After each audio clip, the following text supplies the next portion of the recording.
tal? Bienvenidos a Entredichos, que como usted sabe lo puede ver todos los martes a las 23 horas aquí en el financiero Bloomberg TV.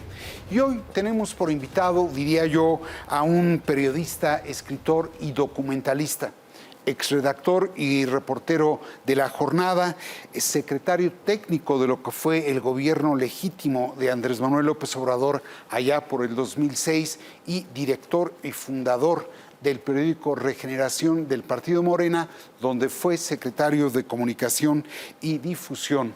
Naturalmente se trata del director de Comunicación Social y portavoz del Gobierno de la República, Jesús Ramírez. Jesús, te doy la más cordial bienvenida, te agradezco tu presencia aquí. Gracias, René, pues es un placer estar aquí. Pues la primera pregunta obligada. En el sitio de la Presidencia de la República, entre tus tareas y obligaciones está la de entablar relación con los medios de comunicación. ¿Cómo definirías esa relación?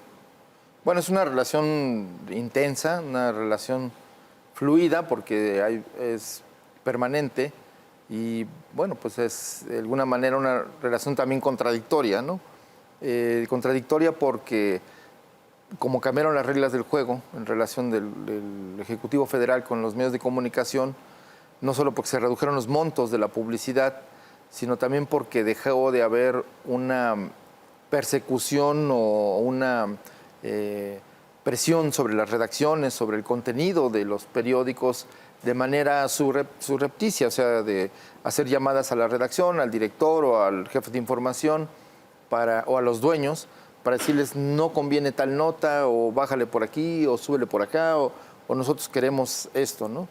No ha ocurrido con ningún medio este tipo de llamadas, y bueno, pues eso también extraña en las relaciones con los medios, de tal manera que ha sido una relación inédita, y también pues yo tengo un marco de la política gubernamental respecto a la relación con los medios, de respetar absolutamente su libertad de expresión, su contenido, y no interferir ni en la elaboración de las notas, ni en las cabezas, como en los propios noticieros. Déjame reparar en una palabra que utilizaste. Dijiste que ya no hay llamados subrepticios a los dueños de medios, a los directores de medios y a los propios periodistas. Yo diría que ya no son subrepticias, que son manifiestas. Y tú dices que es una relación intensa. Yo a veces la veo ríspida, a veces incluso la veo hostil. ¿Estarías de acuerdo? Bueno, hay momentos, por eso dije intensa, porque si solo la califico de ríspidas, quiere decir que todo el tiempo hay enfrentamiento, confrontación. Y no, hay buenas relaciones, a pesar de que pueda que no haya los mismos intereses o que no concordemos de la misma manera para ver el acontecer nacional, las políticas del gobierno, los objetivos del gobierno. Hay una relación fluida en la medida en que pues, hay mucho intercambio de información y de puntos de vista, y también respecto a lo que no les parece también de lo que hacemos nosotros, o de situaciones que se presentan en la crítica que ha hecho el presidente directo contra ciertos contenidos a ciertos medios, y que, bueno, pues hay que procesarlas, hay que darles perspectiva, contexto, dirían, para entenderse por qué, cómo y cuál es su alcance, ¿no? ¿Tú la resumirías en que es una relación buena y fluida? Yo resumo que sí, es una relación, es contradictoria. Yo veo que hay cosas muy intensas, buenas, en la medida en que es directo el trato, pero es una relación ríspida en algunos momentos y cuando hay mucha crítica, ¿no? De ambos lados. Ahora, yo veo que a veces se arremete de manera generalizada contra la prensa y de manera particular contra algunos miembros de la prensa. ¿Eso te parece bueno? Bueno, yo creo que entre el cambio que hay de la relación del presidente, del Ejecutivo con la prensa, pues es esta deliberación y, digamos, su derecho de réplica, que todos los días lo ejerce en la conferencia matutina. Bueno, pues suele ser muy directo, ¿no? Sin ambajes, decir lo que piensa de los contenidos de ciertos medios, y también, bueno, de campañas informativas que se ve cómo se alinean ciertos temas, incluso en la forma en cómo se presentan, coinciden los medios, ¿no? En las redes se le llama nado sincronizado. Cuando coinciden los enfoques, pues hay una coincidencia de enfoques que parece campaña, ¿no? Déjame recordar algo que dijiste muy recientemente a finales de diciembre en la Feria del Libro de la Alameda Central, si te parece. Muy bien. Los medios de comunicación tradicionales son los últimos dinosaurios de este país, porque no solo eran medios, se han sentido dueños del país y han querido someter a los gobernantes, han querido someter a los poderes públicos, a la Cámara de Diputados, a la Cámara de Senadores. Incluso había algún dueño de algún medio que se preciaba de poder hacer y deshacer carreras políticas. Eso ya no es posible, ya no tienen esa fuerza. Pues ahí tienes. Dices tú que los medios tradicionales de comunicación son los últimos dinosaurios. ¿Qué piensas? Yo creo que sí, que todavía en en un régimen oligárquico donde se concentró la riqueza, se concentraron las decisiones, también se concentró la opinión pública en unas cuantas páginas, primeras planas, en unos cuantos noticieros, algunas empresas televisivas y radiofónicas, y que hicieron en su conjunto lo que se llama hoy la opinión pública, que en la historia, contemporánea, pues ha tenido una evolución. Primero eran soldados del PRI, dicho por por el dueño de Televisa, y cómo se alineaban los intereses de los medios a los intereses del régimen. Pero conforme pasó el tiempo y el neoliberalismo entronizó el poder económico, adquirieron mayor poder los medios como entidades también económicas y políticas, y bueno, pues la paradoja del 2012, donde incluso está documentado cómo se prohijó, se creó, se formuló una candidatura presidencial con la ayuda de la televisión.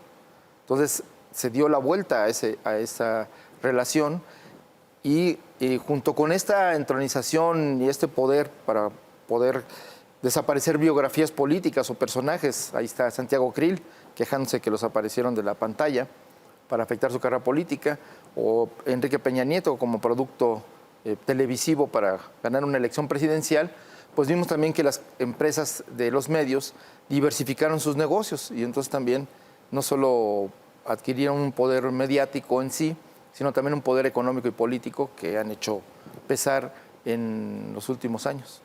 ¿Son la mafia del periodismo, como dices? No, yo no he utilizado eso. ¿Hay mafia en el periodismo? Sí hay, porque son intereses económicos y políticos que utilizan los medios para zanjar o para dirimir sus diferencias o para defender sus intereses.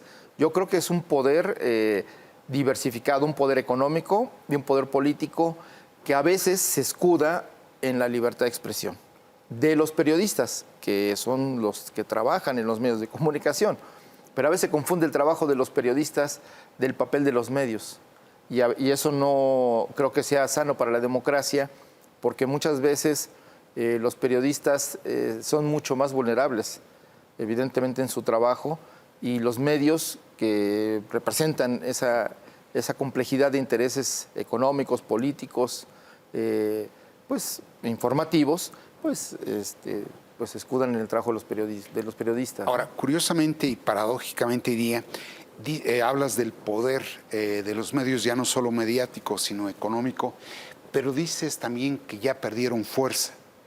¿Quiénes ganaron fuerza en materia de comunicación? Los ciudadanos.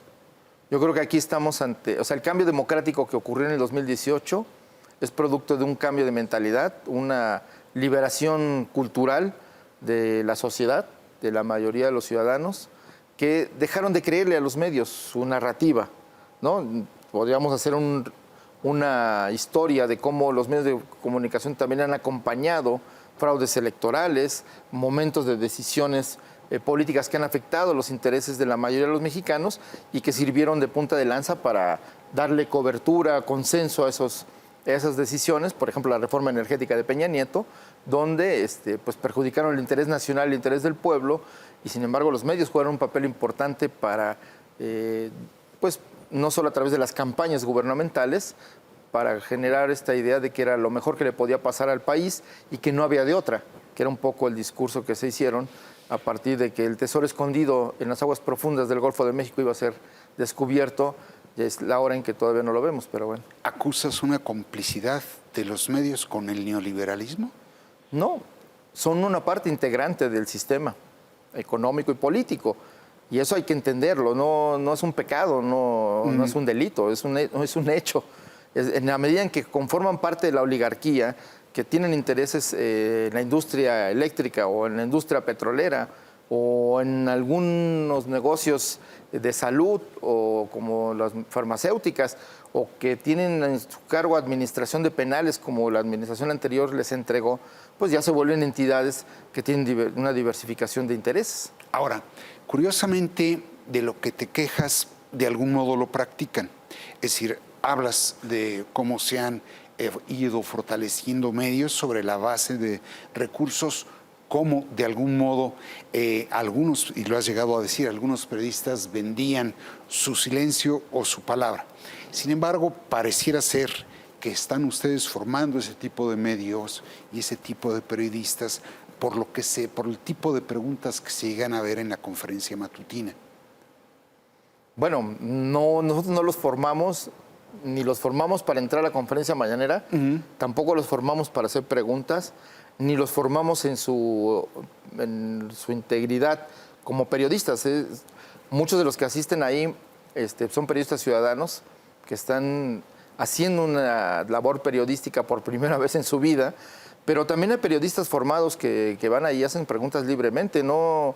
Y bueno, los otros también lo hacen preguntas libres, pero pues no hay una cortapisa, no hay la formación de una opinión pública controlada, ni las preguntas son previamente formuladas, ni sabemos qué temas. No siembras el presidente de la República es el único político casi que en el mundo que se expone frente a los medios sin agenda previa a responder lo que le preguntan.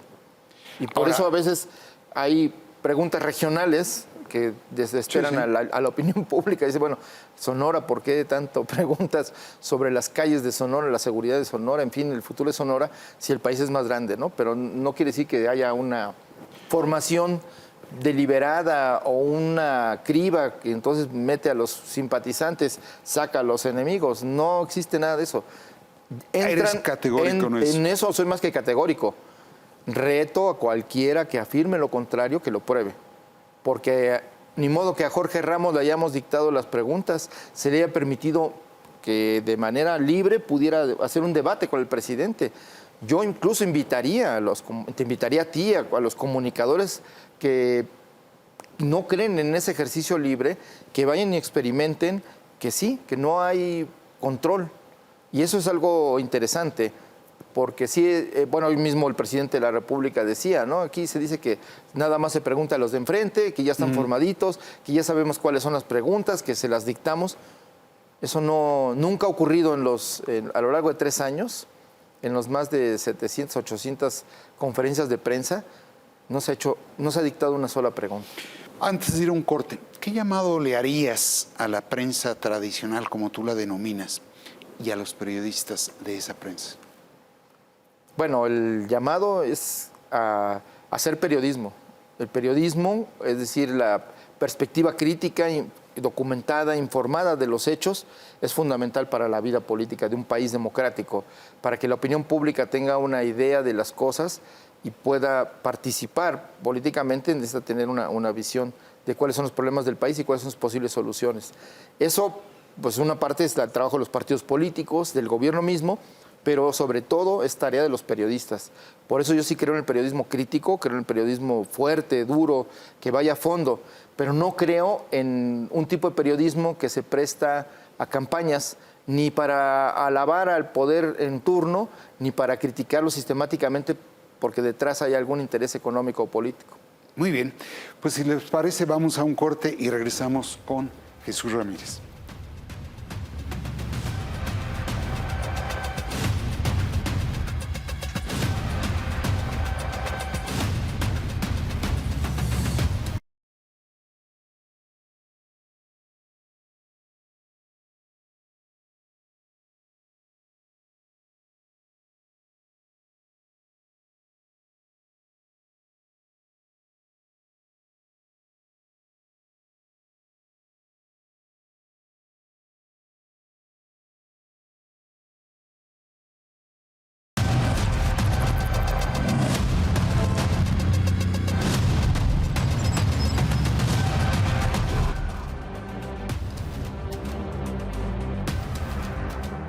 Pues estamos ya de vuelta y Jesús, tengo que entrar a un capítulo trágico, el relativo al de los periodistas asesinados.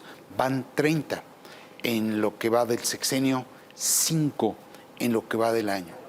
¿Qué dices? Bueno, es algo trágico que ocurran muertes, pero es algo más trágico que quienes mueran sea por su profesión, una de las profesiones más importantes y delicadas en una democracia. El periodismo libre, el periodismo que contribuye con su crítica a acotar los abusos del poder o los abusos de las entidades económicas que depredan el medio ambiente o atropellan los derechos, o simplemente a otros agentes privados o públicos o sociales que pues actúan contradiciendo la Constitución o poniendo en entredicho los derechos de los demás, pues es importante que el coto primero que tenemos es que se cuente la historia. Ojos que no ven, corazón que no se siente. Entonces, ahí los periodistas juegan un papel fundamental para que este país cambie. Ahora, en eso pareciera ser que no han logrado marcar la diferencia. La impunidad sigue siendo la de siempre. Yo creo que ponemos un énfasis como administración particular sobre el mecanismo de protección y prevención de violencia a los periodistas. Se ha fortalecido el mecanismo, se ha ampliado, desgraciadamente hemos tenido que ampliar el número de personas que están bajo su protección. Creo que es más del doble de lo que había antes. Y eso también habla de una crisis de la seguridad, pero no del periodismo en general, sobre todo en las regiones, donde los poderes fácticos, donde los gobiernos locales, pues se convierten en agentes agresivos contra la prensa, ¿no? O las amenazan, o los agreden, o los persiguen, cuando no los asesinan. Creo que eso tiene que terminar la impunidad. Creo que ahora hay foros regionales, se impulsó a través de la Secretaría de Gobernación. Desde hace 3 semanas se inició un proceso de discusión para cambiar la ley y para fortalecer el mecanismo de protección. Y bueno, uno de los temas es precisamente acotar la impunidad. En la parte que nos toca como funcionarios públicos, la parte del poder público, cómo acotar. Yo propuse incluso que se considere delito grave las agresiones desde el poder político, desde un funcionario que utilice su cargo para agredir, para amenazar a un periodista. Creo que es fundamental ponerle un coto a la autoridad pública. Pero tenemos narcotráfico, tenemos poderes locales, tenemos empresas que tienen interés sobre diferentes regiones, que violan la ley, mineras o hasta hoteles que quieren apoderarse de algún espacio turístico, una playa o un lago, etcétera, y que ante la acción social o la denuncia de los periodistas, pues actúan de manera punitiva. Entonces hay que ponerle coto a todo eso. ¿Me estás diciendo que hay homicidios de periodistas, homicidios políticos, homicidios criminales y homicidios empresariales? Yo creo que todos los crímenes contra periodistas tienen el mismo grado, nada más que la diferente responsabilidad. Y en este caso está documentado por las propias cifras oficiales del INEGI o de organizaciones como Artículo 19, que el 60% de las agresiones o las amenazas a periodistas provienen de poderes públicos locales, regionales. En ese rubro, ¿sientes que no has logrado hacer lo que quieres desde la coordinación de comunicación social? Yo mismo he sido un periodista amenazado y veo que a los periodistas que hoy son amenazados y perseguidos, pues no hemos sido lo suficientemente fuertes o no hemos tenido los mecanismos adecuados para lograr proteger su vida al 100%, tal es el grado de que ha habido 30 asesinatos. Pero por el otro lado también hay la otra historia, de que se amplió el mecanismo. Antes se protegía solo al periodista en lo individual, ahora se protege a la familia. Incluso se le extrae de su región y se le manda a otros lugares donde se le protege y de manera muy especial. Hay un hecho que muchos periodistas, yo mismo debo de decírtelo, no desvinculamos de la agresión de la que son objetos algunos colegas, que es el peso de la palabra presidencial. Es decir, cuando el presidente de la República, el presidente Andrés Manuel López Obrador, descalifica al periodismo, al periodista a veces con su nombre y apellido, abre espacios para que ese tipo de criminales, sean de corbata, sean de mezclilla o sean de cualquier índole, pasen por la vía de los hechos a eliminarlos. ¿Hay conciencia de eso? Bueno, hay conciencia de que no se descalifica el periodismo.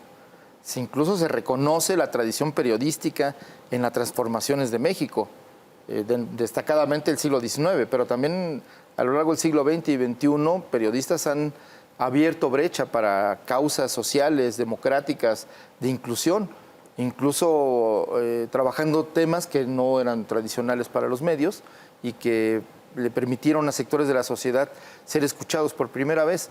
Eso es muy importante, pero nosotros no hacemos la crítica al periodismo. En todo caso, el presidente hace una respuesta, una crítica, un cuestionamiento al cierto tipo de periodismo o ciertas notas, cierta información, primeras planas, que pues denostan o atacan sin base, o que se construye una nota para atacar, pero que no tiene un sustento periodístico. Eso es a lo que el presidente cuestiona. No cuestiona el periodismo como profesión, al contrario. Este gobierno reconoce la importancia del periodismo para la vida democrática de este país. Déjame proyectar algo que dijo muy recientemente en la conferencia matutina el jefe del Ejecutivo. Ahora lo importante es la opinión de la gente, del pueblo. Eso es lo que debe de tomarse en cuenta. Por eso no me preocupa mucho que el Reforma, que el Universal, que un comentarista de radio, que pues están muy enojados todos, ya lo he dicho, porque estamos llevando a cabo una transformación.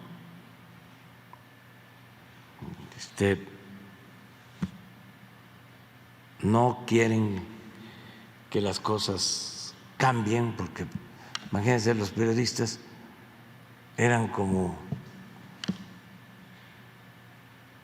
ciudadanos predilectos del régimen, ganaban muchísimo dinero, no pagaban impuestos. Y los jefes, pues tampoco.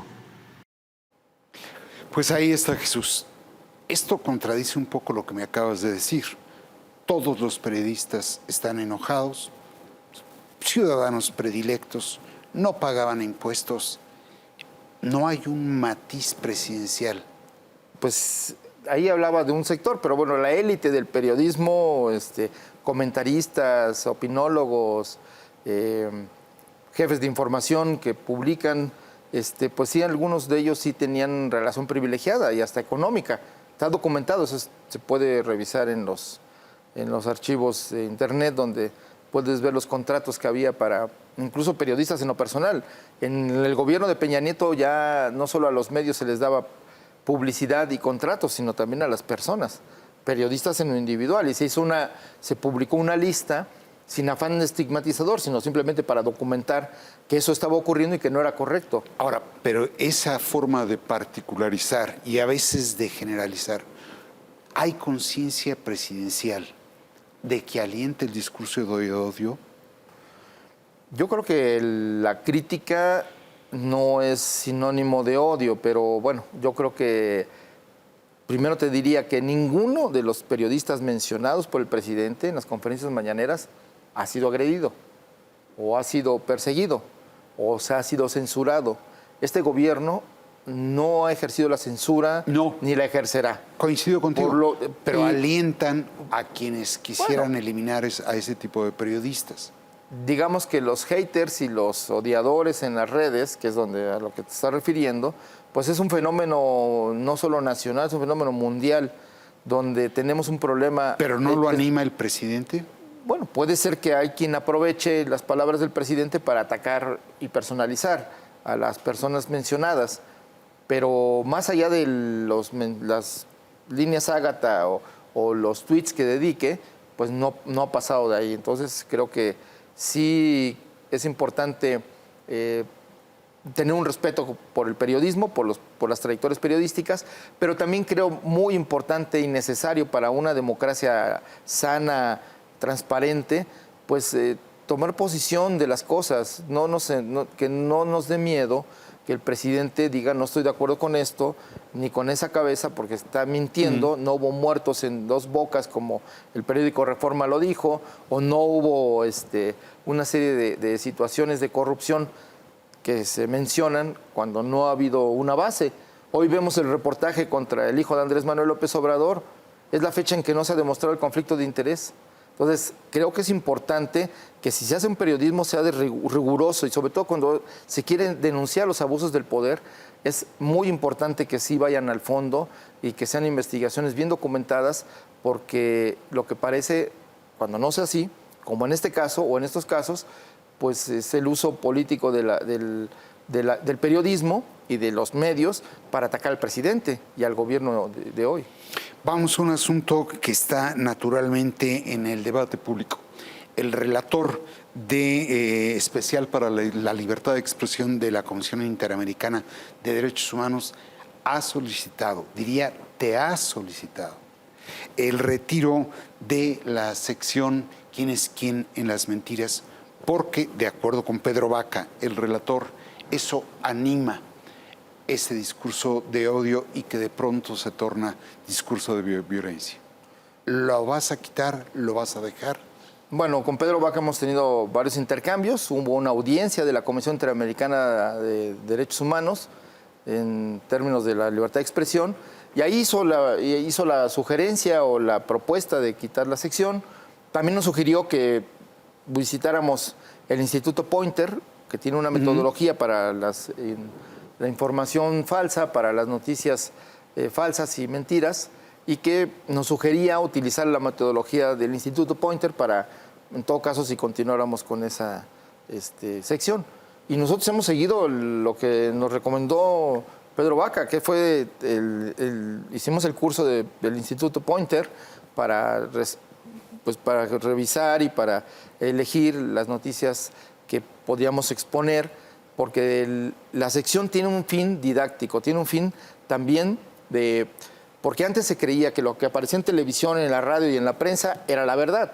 Para digamos, también el proceso de formación cívica y democrática de la sociedad, pues ha sido aprender a leer entre líneas, a entender qué intereses representan los medios que publican ciertas cosas. Entonces, todo ese aprendizaje también tiene que ver con cierta información que a veces se publica que no tiene una base real o que son medias verdades. Entonces, a eso está dedicada esta sección, no a estigmatizar a periodistas, sí a estigmatizar la mentira. Se señala a veces a los responsables de ciertas informaciones, no siempre, aunque las hayan publicado, porque son los generadores de esa información. Entonces, por eso se les ha a veces señalado, pero nada más porque pues están faltando a la ética periodística, pero no más. ¿De quién fue la idea de crear la sección? ¿De quién fue la idea de crear la sección? Pues en una discusión ahí, o un diálogo, una reflexión con el presidente, pues acordamos que puede ser algo importante, pues tomar nota y dar cuenta de estas campañas que hay en medios de información y en redes sociales que no tienen fines informativos. Acordamos quién es, el presidente de la República y tú. Así es. Ahora, respóndeme la pregunta. ¿La vas a dejar la sección? ¿La vas a retirar? ¿La vas a modificar?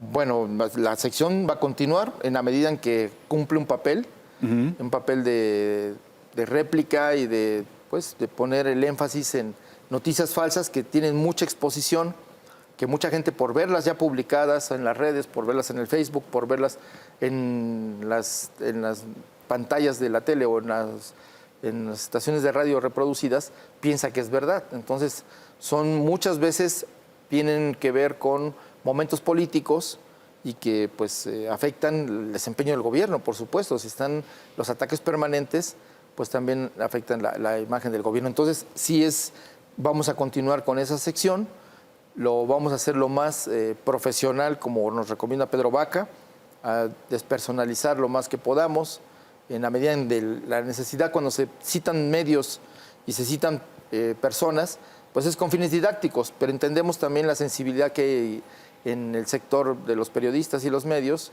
si escuchamos, y bueno, vamos a sin perder, digamos, el objetivo de señalar las mentiras, pues cuidar no estigmatizar a nadie, o que no se sienta lastimado, ofendido a nadie en lo particular. Paso a un tema de tu interés. Siempre has mostrado atención particular a lo que es el derecho de las audiencias. Recientemente el Pleno de la Corte, una de las salas de la Corte, resolvió que se debe de aclarar en radio y en televisión qué es opinión y qué es información. La Cámara de Diputados les ha dicho, a ver, ese asunto puede terminar por lastimar la libertad de expresión. ¿Estás de acuerdo con que se debe ser muy puntual en opinar y en informar? ¿Coincides con la...? Yo estoy en contra de cualquier control sobre el manejo de un informativo, de un noticiero o de un periódico.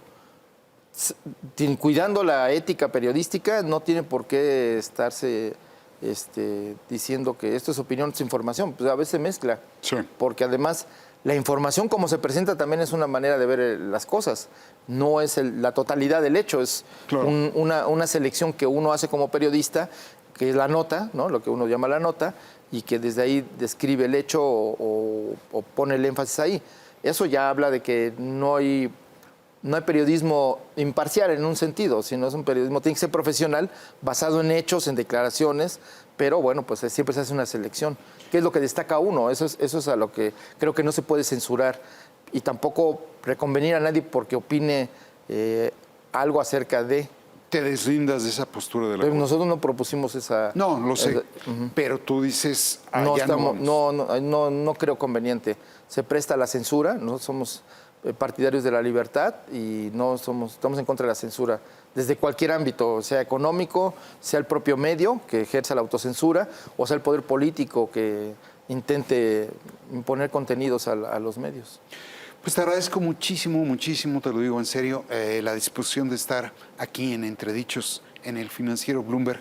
Como desde luego le agradezco a los seguidores del Financiero Bloomberg TV estar aquí en Entredichos. Muchas gracias.